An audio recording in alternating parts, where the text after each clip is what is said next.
Hey, I'm Noah Zaccolini. I'm from San Francisco, California. I'm Miles Zaccolini. I'm his twin brother. We're both college students right now. I'm an urban studies major at Vassar College in New York. And I'm studying landscape architecture at the University of Oregon. And we've been volunteering abroad for how many years now? 3 years. 3 or 4 years now, on and off.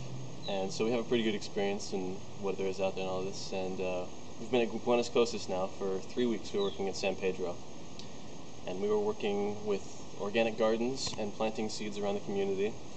And we planted 114 gardens over the course of 3 weeks. And we've been working with local community leaders to get people involved in making their own gardens and preparing their own organic vegetable patches in the backs of their houses and everything. And we've really enjoyed it. It's been a lot of fun. It's been a lot of fun. San Pedro is a beautiful town. We're staying in a volunteer center.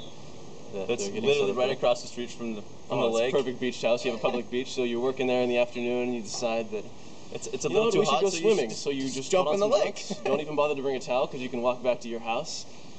And it's great. It was a great experience and we really enjoyed it and we'd recommend it. Thank you.